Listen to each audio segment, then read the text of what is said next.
कभी ऐसा हुआ है आपके साथ कि पूरा दिन बहुत व्यस्त गुजरा, मीटिंग्स, ईमेल्स, कॉल्स, और शाम को जब लैपटॉप बंद किया तो लगा कि जो एक सबसे जरूरी काम था वो तो छुआ तक नहीं। हाँ, बिल्कुल। ऐसा लगता है जैसे समय मुट्ठी से रेत की तरह फिसल गया और हाथ में सिर्फ थकान रह गई।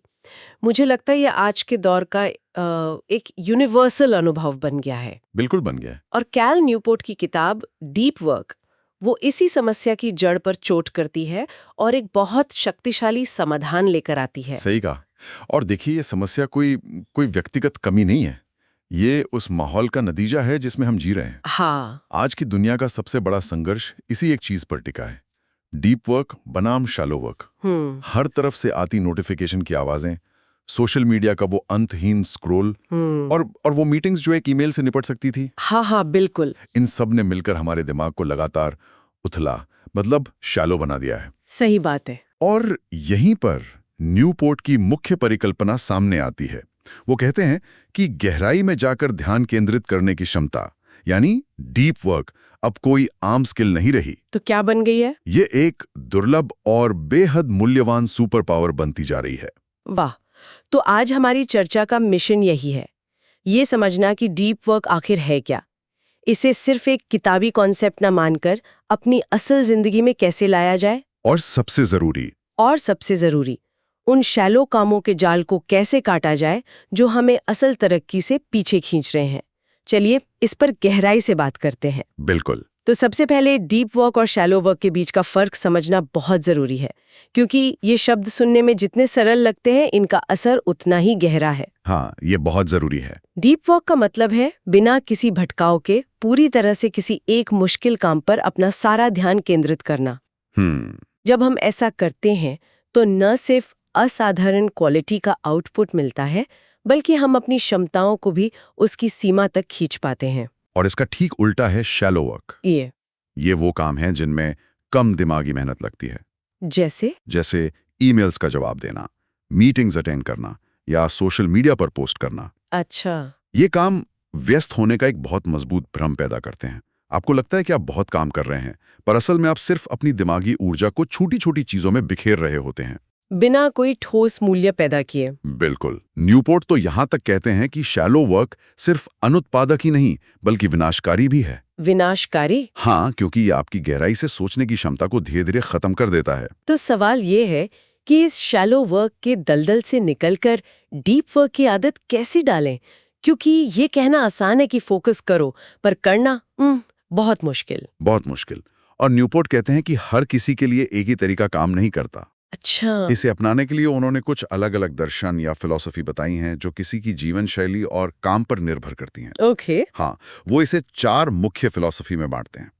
पहली है मोनास्टिक फिलॉसफी। मोनास्टिक मतलब साधुओं वाली? हाँ, बिल्कुल। जैसा कि नाम से ही जाहिर है, इसका मतलब है पूरी तरह से एक साधु की तरह आइसोलेशन में चले जाना। अच्छा। आप खुद को दुनिया के भटकावों से पूरी तरह डिस्कनेक्ट कर लेते हैं और सिर्फ अपने काम पर फोकस करते हैं। इसका सबसे प्रसिद्ध उदाहरण जेके रोलिंग का है। हैरी पॉटर वाली? जी, उन्होंने हैरी पॉटर की आखिरी किताब लिखते समय खुद को एक होटल में आइसोलेट कर लिया था ताकि कोई उन्हें डिस्टर्ब ना कर सके। ये तो काफी एक्सट्रीम लगता है। आजकल की कनेक्टेड दुनिया में कौन ऐसे जी सकता है? सही बात है। जब तक कि आप कोई साधु या कोई एकांत में रहने वाले कलाकार ना हो। ज्यादातर नौकरी में तो ये मुमकिन ही नहीं है। आप बिल्कुल सही कह रही हैं। ये सबके लिए नहीं है। इसीलिए दूसरी फिलॉसफी है बाइमोडल फिलॉसफी। बाइमोडल। इसमें आप अपने समय को 2 स्पष्ट हिस्सों में बांटते हैं। एक हिस्सा पूरी तरह से डीप वर्क के लिए आरक्षित होता है, जैसे लगातार 4 से 6 घंटे। ठीक है। और दूसरा हिस्सा बाकी के शैलो कामों और दुनियावी जिम्मेदारियों के लिए। इसका कोई उदाहरण है? हाँ, एक अच्छा उदाहरण एक प्रोफेसर हो सकता है जो हफ्ते के 3 दिन पढ़ाने, मीटिंग्स करने और स्टूडेंट से मिलने में बिताता है, लेकिन बाकी 2 दिन खुद को अपनी लाइब्रेरी में बंद करके सिर्फ अपनी रिसर्च पर काम करता है। अच्छा, तो उन 2 दिनों में वो किसी के लिए उपलब्ध नहीं होता? बिल्कुल नहीं। बाइमॉडल फिलॉसफी दिलचस्प है, पर यह भी उन लोगों के लिए ज्यादा सही लगती है जिनका अपने शेड्यूल पर काफी हद तक पूरा कंट्रोल हो। हाँ, जैसे कोई लेखक या प्रोफेसर। लेकिन जो लोग 9 से 5 की कॉर्पोरेट नौकरी में हैं, जहां हर घंटे कोई नई मांग आ सकती है, उनके लिए रोजाना की आदत बनाना शायद ज्यादा आसान होगा। बिल्कुल। और यही तीसरी और शायद सबसे व्यावहारिक फिलॉसफी है रिदमिक फिलॉसफी। रिदमिक मतलब एक लय में? हाँ, एक लय बनाना। इसमें आप रोज एक तय समय पर डीप वर्क करते हैं। जैसे हर सुबह 7 बजे से 10 बजे तक का समय आपका डीप वर्क ब्लॉक है। अच्छा। इस दौरान कोई ईमेल नहीं, कोई फोन नहीं, कोई मीटिंग नहीं। इसका सबसे बड़ा फायदा ये है कि ये एक आदत बन जाती है, एक लय बन जाती है। ठीक वैसे ही जैसे रोज सुबह जिम जाने की आदत बनती है। बिल्कुल। आपको रोज अपनी इच्छा शक्ति से लड़ना नहीं पड़ता कि डीप वर्क कब करना है। ये आपके रूटीन का हिस्सा बन जाता है। ये तरीका ज्यादातर लोगों के लिए अपनाने लायक लगता है। एक तय रूटीन बनाना दिमागी तौर पर भी कम थकाने वाला होता है। और चौथा तरीका क्या है? चौथा है जर्नलिस्टिक फिलॉसफी, और ये सबसे मुश्किल है। अच्छा। इसमें जब भी जहां भी खाली समय का कोई गैप मिले, उसे तुरंत डीप वर्क में बदल दिया जाता है। अरे वाह! जैसे एक अनुभवी पत्रकार किसी भी पल खुद को शोर शराबे से निकालकर अपनी स्टोरी लिखने के लिए डीप थिंकिंग मोड में ला सकता है। लेकिन ये तरीका उन्हीं के लिए काम करता है जिनका फोकस पहले से ही किसी एथलीट की मसल की तरह मजबूत हो चुका हो। ये जर्नलिस्टिक फिलॉसफी सुनने में तो बहुत आकर्षक लगती है, जैसे कोई सुपर पावर हो कि कहीं भी कभी भी फोकस कर लिया। हाँ, है तो आकर्षक। लेकिन क्या ये असल में मुमकिन है? हमारा दिमाग तो एक काम से दूसरे काम पर स्विच करने में समय लेता है। बिल्कुल, कॉन्टेक्स्ट स्विचिंग कहते हैं उसे। हाँ, और उसमें बहुत दिमागी ऊर्जा बर्बाद होती है। क्या न्यूपोर्ट इस समस्या पर बात करते हैं? हाँ, वो इस पर बात करते हैं, और इसीलिए वो कहते हैं कि ये तरीका ज्यादातर लोगों के लिए नहीं है। ये एक एडवांस स्किल है। तो शुरुआत कहाँ से करें? नए लोगों के लिए रिदमिक या बाइमोडल तरीके से शुरुआत करना कहीं ज्यादा बेहतर है। यहाँ एक बहुत महत्वपूर्ण बात यह है कि फोकस कोई जादुई चीज नहीं है जो अपने आप आ जाएगी। हाँ, ये एक दिमागी मांसपेशी की तरह है जिसे अभ्यास से मजबूत बनाना पड़ता है। और आज की मल्टीटास्किंग की आदत असल में इस मांसपेशी को लगातार कमजोर कर रही है। हर 2 मिनट में फोन चेक करना, काम के बीच में सोशल मीडिया स्क्रॉल करना, ये सब हमारे फोकस करने की क्षमता को खत्म कर रहा है। तो इस फोकस की मांसपेशी को ट्रेन कैसे किया जाए? जिम में तो हम वजन उठाते हैं, दिमाग के लिए क्या करें? इसके लिए भी न्यूपोर्ट कुछ ठोस तकनीकें बताते हैं। एक बहुत दिलचस्प तकनीक है प्रोडक्टिव मेडिटेशन। प्रोडक्टिव मेडिटेशन, ये क्या है? इसका मतलब ये नहीं है कि आप आंखें बंद करके बैठ जाएं। इसका मतलब है कि किसी सामान्य शारीरिक गतिविधि के दौरान, जैसे चलना? हाँ, जैसे चलते हुए, जॉगिंग करते हुए या बस में सफर करते हुए, किसी एक समस्या पर गहराई से सोचना। जब भी मन भटके, उसे प्यार से पकड़कर वापस उसी विषय पर लाना। अच्छा, तो ये ठीक वैसा ही है जैसे मेडिटेशन में ध्यान को सांस पर वापस लाया जाता है। बिल्कुल, इससे दिमाग को बिना भटकाव के एक ही चीज पर टिके रहने की ट्रेनिंग मिलती है। ये दिलचस्प है। ये समय का भी अच्छा इस्तेमाल है। और क्या तरीके हैं? एक और बहुत शक्तिशाली तरीका है अपने नेटवर्क टूल्स को सोच समझ कर सीमित करना। हर ऐप हमें बार बार अपनी तरफ खींचने के लिए ही डिजाइन किया गया है ना? हाँ, बिल्कुल। तो इसका मतलब ये नहीं है कि आप पूरी तरह से डिजिटल संन्यास ले लें, बल्कि स्मार्ट तरीके से ये तय करें कि कौन से टूल इस्तेमाल करने हैं, कब और कितनी देर तक। फोन पर सोशल मीडिया के नोटिफिकेशन बंद करना एक बहुत आसान और असरदार पहला कदम हो सकता है। बिल्कुल हो सकता है। और फोकस ट्रेनिंग के लिए एक और सरल आदत बनाई जा सकती है, जिसे डेली फोकस सेशंस कह सकते हैं।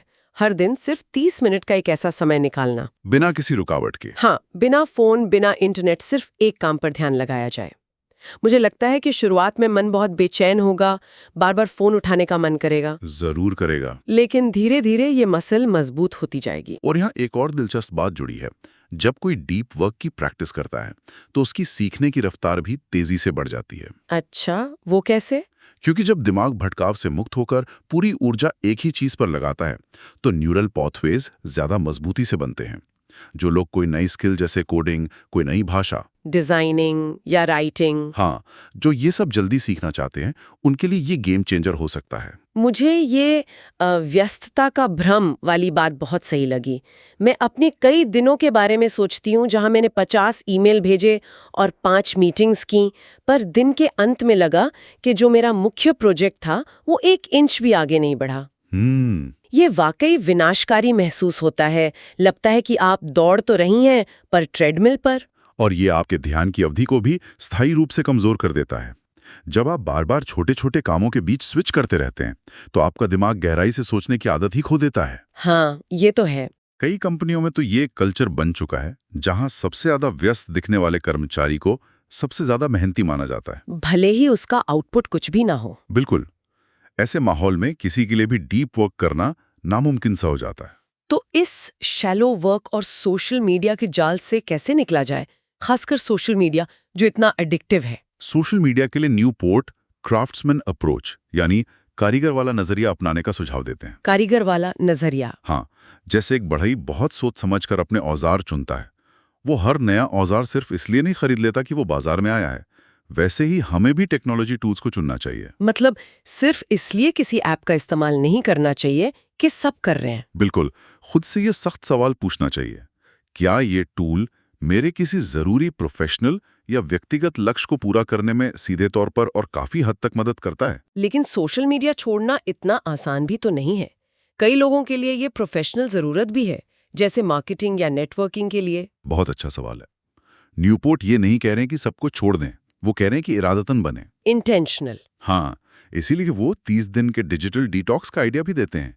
30 दिनों के लिए सभी गैर जरूरी ऐप्स और वेबसाइट्स को बंद कर दें। और फिर इस दौरान खुद से पूछें, क्या इन 30 दिनों में मेरे जीवन में कोई बड़ी कमी महसूस हुई? क्या मेरे दोस्त मुझसे दूर हो गए? क्या मेरा करियर बर्बाद हो गया? ज्यादातर मामलों में जवाब नहीं होता होगा। बिल्कुल। इस प्रयोग के बाद आप सिर्फ उन टूल्स को वापस लाते हैं जो वाकई आपके जीवन में मूल्य जोड़ते हैं। ये एक अच्छा प्रयोग है ये जानने के लिए कि कौन सी चीज जरूरत है और कौन सी सिर्फ आदत। सही कहा। और शैलो कामों को कम करने के लिए ड्रेन द शैलोज की रणनीति है। इसका मतलब है शैलो वर्क को अपने सिस्टम से धीरे धीरे बाहर निकालना। इसका पहला कदम है जागरूकता। ये पहचानना कि आपके दिन का कितना प्रतिशत समय शैलो कामों में जा रहा है। बिल्कुल। और फिर कुछ प्रैक्टिकल तरीके अपनाना, जैसे ईमेल्स के लिए बैच प्रोसेसिंग का इस्तेमाल करना। बैच प्रोसेसिंग मतलब? यानी दिन भर बार बार ईमेल चेक करने की बजाय दिन में सिर्फ 1 या 2 बार 30-30 मिनट के ब्लॉक में ही सारे ईमेल निपटाना। इससे आपका दिमागी प्रभाव बार बार टूटता नहीं है। और मीटिंग्स, ये तो कॉर्पोरेट दुनिया का सबसे बड़ा टाइम सिंक है। हाँ, बिल्कुल। इसके लिए न्यूपोर्ट का एक सीधा नियम है, बिना स्पष्ट एजेंडा और उद्देश्य के कभी भी किसी मीटिंग के लिए हाँ न कहें। सही बात है।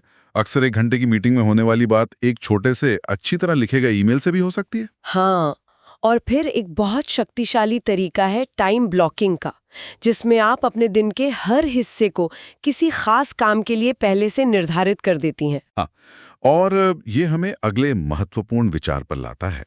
अपने दिन के हर मिनट को शेड्यूल करें। अब ये सुनने में बहुत ज्यादा कंट्रोलिंग और रोबोटिक लग सकता है। वही मैं कहने वाली थी, ये सुनने में ऐसा लगता है जैसे अपनी जिंदगी से सारी स्पॉन्टेनिटी और रचनात्मकता को खत्म कर देना। क्या इससे हम इंसान से रोबोट नहीं बन जाएंगे? नहीं। अगर कोई अचानक प्रेरणा का क्षण आए तो उसका क्या? ये एक बहुत आम गलतफहमी है। इसका मकसद रोबोट बनना नहीं, बल्कि अपने समय के प्रति इरादतन बनना है। अच्छा। जब आप अपने दिन के हर ब्लॉक को प्लान करते हैं, सुबह 9 से 11 डीप वर्क, 11 से 11:30 ईमेल, 11:30 से 12 मीटिंग, तो आप अपने समय को नियंत्रित करते हैं, न कि उस पर सिर्फ प्रतिक्रिया देते हैं। और ये शेड्यूल पत्थर की लकीर तो नहीं है? बिल्कुल नहीं। अगर कुछ जरूरी काम आ जाए या कोई नया आइडिया आए तो आप 10 मिनट लगाकर अपने बाकी दिन को फिर से शेड्यूल कर सकते हैं। मुद्दा यह है कि आपका हर मिनट किसी इरादे से जुड़ा हो। इसकी तुलना एक सामान्य टू डू लिस्ट से करें तो फर्क साफ दिखता है। टू डू लिस्ट में कामों की एक लंबी सूची तो होती है, पर उसमें समय का कोई संदर्भ नहीं होता। हाँ। नतीजा ये होता है कि हम आसान और शैलो काम पहले उठाते हैं और मुश्किल डीप वर्क वाले काम टलते रहते हैं। टाइम ब्लॉकिंग इस समस्या को हल करता है। और यहीं पे न्यूपोर्ट का एक और विचार आता है, रूटीन से गहराई आती है। अगर आप डीप वर्क को एक रूटीन बना लेते हैं, एक ही समय, एक ही जगह, एक ही प्रक्रिया के साथ, जैसे कॉफी का कप, खास तरह का म्यूजिक, तो आपका दिमाग उसे बिना किसी प्रतिरोध के स्वीकार कर लेता है। बिल्कुल। दिमागी थकान कम हो जाती है और फोकस स्वाभाविक बन जाता है। ये आपको फ्लो स्टेट में ले जाता है, जहां आप समय भूल जाते हैं और पूरी तरह काम में डूब जाते हैं। और ये रूटीन सिर्फ काम के लिए ही नहीं, बल्कि आराम के लिए भी उतना ही जरूरी है। ये बात मुझे बहुत दिलचस्प लगी। हाँ, और ये हमें एक बहुत दिलचस्प विरोधाभास पर लाता है। आलसी बनो और कड़ी मेहनत करो। ये तो अजीब है। पोर्ट कहते हैं कि जब काम करें तो 100% फोकस और तीव्रता के साथ करें, कोई डिस्ट्रैक्शन नहीं। ठीक है। लेकिन जब काम ना कर रहे हो तो 100% डिस्कनेक्ट हो जाएं, दिमागी तौर पर भी। और सबसे खतरनाक वो आधा अधूरा मोड है जिसमें ज्यादातर लोग रहते हैं। हाँ, काम करते हुए सोशल मीडिया चेक करना और शाम को परिवार के साथ डिनर करते हुए ऑफिस के ईमेल का जवाब देना। इससे ना तो काम की क्वालिटी अच्छी होती है और न ही दिमाग पूरी तरह रिचार्ज हो पाता है। हम हमेशा एक लो लेवल तनाव की स्थिति में रहते हैं। सही कहा। इसीलिए अपने आराम के समय को पूरी शिद्दत से बचाना जरूरी है। एक शटडाउन रिचुअल बनाएं। शटडाउन रिचुअल वो क्या होता है? दिन का काम खत्म करते समय अपने पेंडिंग कामों को लिख लें ताकि दिमाग को यह सिग्नल मिले कि अब इस बारे में कल सुबह तक सोचने की जरूरत नहीं है। अच्छा। अपनी शाम, अपने वीकेंड को काम से पूरी तरह मुक्त रखें। यही क्वालिटी रिलैक्सेशन आपके अंदर इतनी ऊर्जा भरता है कि जब आप अगले दिन काम पर वापस आते हैं तो लेजर जैसा फोकस ला पाते हैं। बिल्कुल। क्वालिटी रेस्ट और डाउन टाइम के बिना डीप वर्क संभव ही नहीं है। अच्छी नींद, टेक्नोलॉजी से ब्रेक, और यहाँ तक कि बोरियत को गले लगाना भी। हाँ, बोरियत रचनात्मकता के लिए बहुत जरूरी है।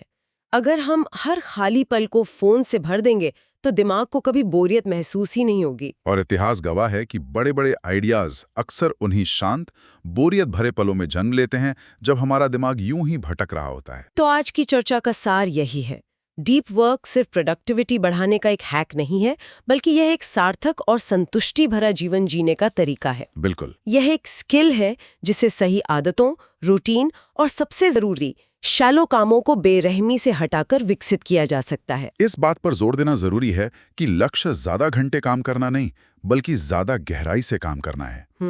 आपके आराम की क्वालिटी सीधे तौर पर आपके काम की क्वालिटी को प्रभावित करती है। बिना क्वालिटी रेस्ट के सस्टेनेबल डीप वर्क मुमकिन ही नहीं है। ये एक स्प्रिंट नहीं, एक मैराथन है। हाँ, बिल्कुल, जिसके लिए आराम और रिकवरी दोनों जरूरी है। और अंत में श्रोताओं के लिए एक विचार।